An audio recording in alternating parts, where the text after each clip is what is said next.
G'day folks, and welcome back to the channel for part number, technically 4, but I'm going to call this 3B. For the physical gunslinger Warlord, it's going to be Gungus Khan here. Now, I'm calling this 3B because this is going to be a farming episode. There were several of you who said you really wanted to see the farming, so I am going to show it. What that means is if you're not interested in the farming part of this build, if you don't want to see me bashing unlimited basilisks to try and get a pair of somewhat rare pistols, then you can safely skip this entire video and you won't miss anything, except for this starting bit. So I am doing the Strange Key and Flesh and Iron. Now I've just basically come from the Burridge Village here, so the Burridge Village Rift. I've come from there, ran straight down the road over to this little section here, and I killed, is it Balros and Hagra? Whatever the two bosses that are sitting right here are. They're always here. They don't spawn anywhere else. So I've just killed them for the Flesh and Iron quest, and I'm going to go to the Burridge Outskirts Rift, and I'm going to go use the Strange Key, just to get the quest out of my log. I'm not going to do the area. It is fairly rippy, and I'm not really interested in, well, I am interested in that though. Not really interested in any of the rewards from it. Is that my second slugger? I think that's 2 blue pistols now. Yep. 2 of them. Lovely. So I'm going to go ahead and do this just to clear the quest. And, you know, if you want to check out this area, go in there, have a poke around. Recommend increasing your chaos and vitality resistances if you're going to do that. And if you care about not dying, I know there's a decent amount of poison on the outside, but well, there's a strange key. If you didn't do the quest the same way I did, you can get strange keys that drop from these cultists. Usually you want to get yellow named enemies are going to be the ones that are usually going to drop it. I don't actually need to kill any of this stuff, so let's maybe stop getting XP. Alright, so first time you unlock this, it will just zone you in with 1 click. That's an ancient Void Touch totem. Yeah, no, we're leaving. Subsequent times you will actually have to click to open the door and then click again to go in. Like I said though, I'm not doing this. This was just to get rid of the quest. I have now finished Flesh and Iron as well, so I'm going to go ahead and turn that in. That's going to get me, I think, some scrap and XP. But, there we go, gruesome and bloody, just how I like it. There's iron and scrap and XP, so there we go. Alright, this quest here to talk to Barnabas, it's not actually going to get me anything, but it will further the quest, I guess. There we go. Now we need to do the things we were already going to do. Alright, and I do want to actually, let me go to my comments on the previous video. That was all the quest progress you're going to see. So if you were watching to see quest progress, that's it. The rest of this video is just for farming pistols. If I happen to find 2 of them within 5 minutes, then this video will end in 5 minutes and I will start the actual episode 4. So safe to leave now if you don't want to see the farming. Okay, who was it? Who was it? Where are we? Actually, decent amount of comments to fish through here. I should have dug this out before. Here we go. So Carrier Plasma, and also Nightshade 7240. And I want to say there was 1 more person. But anyway, definitely those 2. Thank you for calling out the Corvin Sands as a better place to farm these guns. Now, if I just go over here, I know you can't see it, but if I go to the spawn locations of the heroes that can drop the gun, let's go to Cesspool, the Arcane Basilisk here. And I go to their spawn locations. Corvin Plateau has 33 locations. And the next closest is the Sunbane Oasis at 16, and then the Corvin Sands at 13. So what I've done is I've gone, oh, there's 33 in this area, and the next closest is less than half of that. I guess I'll just farm this area. As it turns out, the Corvin Sands right here is actually much better. Sunbane Oasis is also going to be much better, but it's up here. It's a bit more of a run. So what we're going to do, we're going to go to the Corvin Sands. Now, I did test this on a different character, and Carrier Plasma and, hang on, Nightshade 7240 are absolutely correct. Corvin Sands is absolutely the way to go. It's less than half the number of spawn locations, but spawn locations are not the only part of the story. So what we need to do, since I'm on the way past, I probably should do the temple for the devotion point, but I'm not going to. I am, however, going to walk down the hill here and get this devotion point. So there's the rift. If I just go back a second to get that to show up again. Come on, show me the rift. There it is, Temple of Osir. If I just head straight down this path that's not actually on the map, I will get a free, because it's a battered shell. Nobody ever uses those. You're going to have some. So I get a free devotion point out of that. Now, what does this get me? 20 cunning, not particularly amazing. The next one's also kind of mid. So I would need 2 more devotion points. And I'm just not going to be getting those. Also, while you're here, don't forget to grab your Leovinus' ring. If you are interested in bonus XP, Leovinus ring does have 3% XP on it, and 15% all damage types, and 24 elemental resist. It's an okay ring. You're going to use it for the XP and not for anything else, really.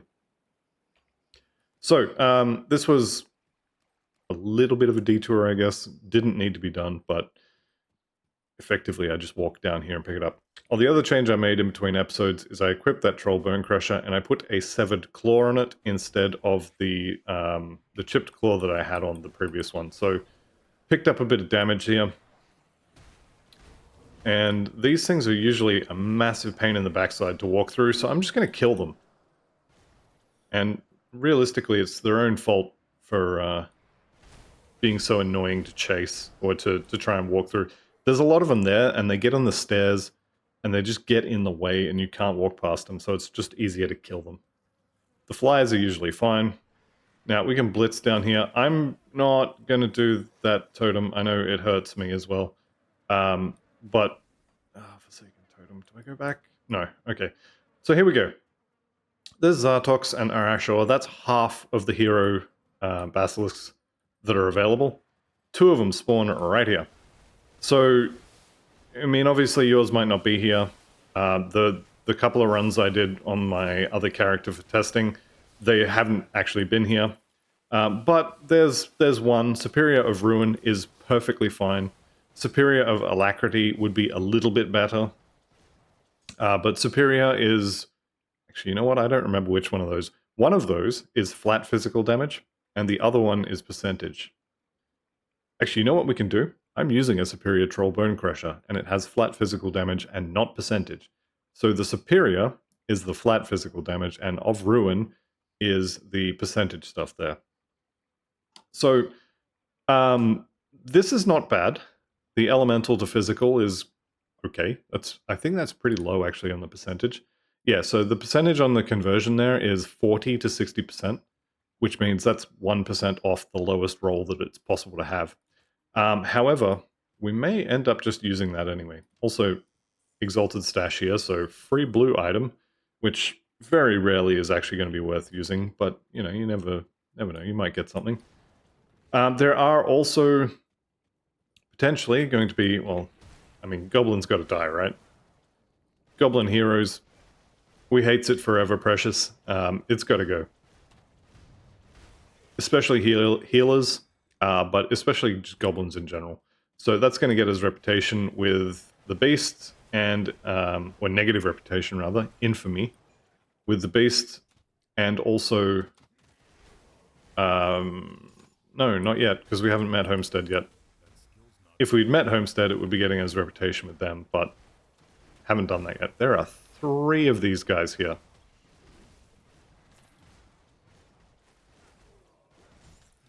Alright, I don't need to be killing these, but I do like the reputation. Something is slowing me as well. Okay, everybody dies. There we go. Do you feel better now? I do. Alright, let's grab these, and level 26. Now, at this point with the Force Wave set up, there's really no point actually spending more points here. I am going to be running this as a Righteous Fervor build, because... Where's the gun? There it is. If you look here, we've got +2 to Righteous Fury, or sorry, to Righteous Fervor, and 15% weapon damage to Righteous Fervor, and I guess extra internal trauma damage with increased duration. That's a really good way to get yourself killed, but anyway, we've got bonuses to Righteous Fervor. You could, if you wanted to, play a Cadence version of this build. I'm personally not a fan of Cadence until level 94/100, when you can, build an entire build around it. I detest leveling with Cadence. I personally think it's the most horrendous thing to do. Starting Oathkeeper is bad, but at least Oathkeeper eventually gets good. Cadence, I don't like it. Okay. So I'm going to be doing Righteous Fervor. You can do Cadence if you want. There is an Ugdenbog pistol that has Cadence and sort of generic soldier bonuses. If that's something you would prefer to do, you just swap the pistols out and you're good to go. But I'm going to be doing Righteous Fervor, so I am tempted to spend the points in Oathkeeper now. I think I'll leave it though. Let's get the pistols, and then I'll do all of the respecking in one go, rather than halfway through an episode where I said, I'm not going to do anything aside from farm pistols. I should probably just not do anything aside from pistols. Alright, here is the third of my heroes. That's Serpentior. So the only one I'm missing now is the arcane one. I am standing, unfortunately, in Goop, or Tornado, as it were. Now, there are some other things to note around this area, but before I kind of get too heavily into it, I am going to go and pick up the Rift Gate. This will make farming this area a little easier, and actually I don't need to come back on this particular run because Cesspool here is the last of the heroes that will drop me pistols, and, well, Viper Hemorrhager is not what I'm after, so that one is a Phantasmal Blades pistol. So all the heroes are dead. There's only 4 of them. You've got Cesspool, the Arcane, Serpentior, the Regenerator, Arashar, and Zartox. Don't have what they do listed in their names, so I don't know what they did. I just killed them and I don't remember. Right, so let's exit to the main menu, come back in, and we'll go and do that last section. Now, if you are doing this sort of playing along, you want to be careful of the Corvin Titanivore, who is down this way. I'm going to show it. It looks big and scary, and it's angry, and it charges straight at you, and it sunders, and it's just not that bad.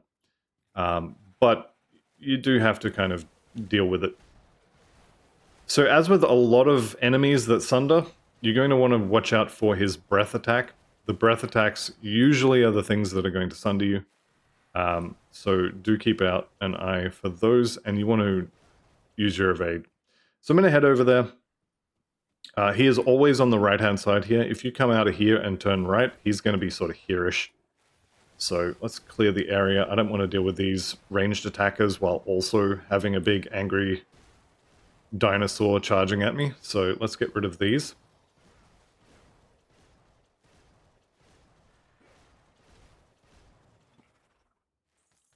And obviously the loot, because loot is important. Alright, let's see if that's... let's aggro him. I'm going to be very close to him just here, so I am kind of surprised he didn't aggro. But it is what it is. I thought I was close. Apparently I was not. Anyway, that's fine. We'll clear this out. He'll probably come running from off screen. I'm going to hit something here and he'll see it. Any second now. Okay, surely he's on the other side of this. Where is this guy? Is he hiding in the middle?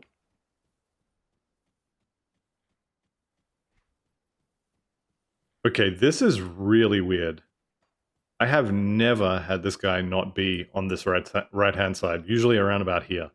Literally every time I played it, he's never been anywhere else. I didn't know he could be anywhere else. Maybe he'll be over here on the left.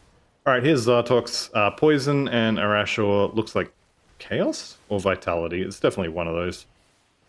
It's probably Vitality. Anyway, got 2 of those down. No gun, which is unfortunate. But it does mean that half of my heroes are now dead. I'm really curious where the Titanivore is.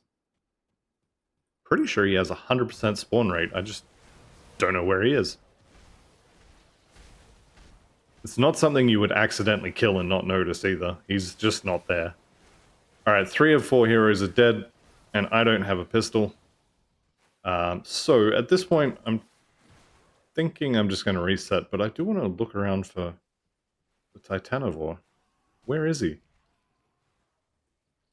As far as I know, this is the only place he can spawn. Hang on. I gotta check the map here. And you've got to go away while I do it. And your little dogs too. Alright. Where are we? Corvin Sands. Down here. Corvin Titanovore. Spawn locations. 1. There is exactly 1 spawn location. Okay, so I'm not crazy. He's just not here. Potentially level related, maybe? He's always like right around here. There he is. I don't know what happened there. Anyway, that breath attack, you want to dodge that. You do get a second or so after he actually starts blowing the breath to evade it. But as long as you just evade as soon as you see the icon above his head, you'll be fine. And if you don't get sundered, you're just not going to take much damage. Soldier is kind of OP early if you've got decent armor. A lot of incoming damage from this game is physical, so if you've got any kind of lifesteal, a little bit of regen, decent armor, you're going to be fine.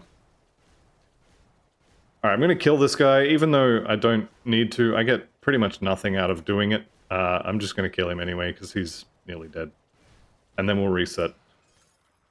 Okay, lifesteal or oil. If you want some lifesteal, I guess, 6% attack damage converted to health.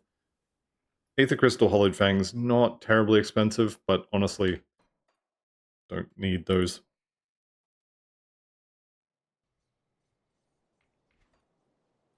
Alright, let's jump on over, and we've got some more Basilisks to kill. I will probably take the first 2. The next set of pistols drops at level 40, so you may want to spend a little bit more time at level 40 getting some better pistols. I hate this slow. Okay, everybody dies. There you go. Excuse me? Okay. Yeah, so I generally speaking, I don't want to fight the Titanovore. It's a lot of health and no real benefits. I mean, yes, the reputation, maybe you get something good drop, but it's not really what I'm after, so I'm going to avoid the area. And I may just not pick up just random loot. None of those guys are, I think they're all, I don't know, there's a couple of yellow names. Okay, I'll kill these. I shouldn't have done this, I'm going to aggro him.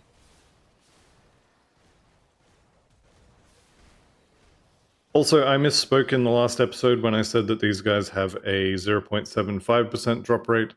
That's not actually correct. It's 1.5%. I was looking at the wrong level range. So it is twice as much as I thought it was. Still very, very low, but not impossible. The white-named Corvin Vipers, they don't drop it at all. No heroes here. Let's go down a little bit. There's one. So I think this is half of them. I actually wasn't paying attention. This could be 3. There we go. Burning Hatred. One-handed weapon. Not going to be using that. I will check just... Is it here? I think it was there. Anyway, I'll go for a quick run through the canyons. See what I can see. These guys, white names, not interested. So I know that's Oasis, but yeah, we're definitely not here for things that can't drop the items. Alright, I'm going to walk past these guys as well. There's so many heroes here. None of them are Vipers though, so we're just going to walk away. So we're going to get... It's just down here, isn't it? Yeah, in this corner, down here. This is probably where my last heroes are. Potentially there's another one, but you know what? I'm done after this guy. Actually, I'm done after these guys. I should absolutely be killing him first because that little ball he spat at me. There we go. That's it. I'm done. That little purple ball he spat at me is death for most characters, or at least a lot of the time. Where did my other gun go? I swear I had two. Wasn't there another one? There it is. Okay, so I've got Superior of Ruin. I've got Superior of Alacrity. +6 to Zolhan's Technique is going to be quite good. And that is going to be the end of the episode. Now, if you want to spend more time farming these up, go for Superior of Alacrity. You could also look for some rare prefixes and suffixes, but they're going to be, well, rare on normal difficulty or even on veteran. And level 20 guns, or level 24, whatever the actual level they require, they're not going to be around for long. I mean, I'm 26 already. We're going to get new guns at 40, maybe 42 due to affixes. You do also obviously have some blue guns that are, I mean, these are usable. If you have the slugger, it's not horrible. But just grab whatever drops and we'll be on our way. So next episode, I'm going to do the respec, and we're going to start with pistols. So that is going to be the end of this farming episode. I'd like to thank you all very much for watching. I'll see you in the next episode, and goodbye for now.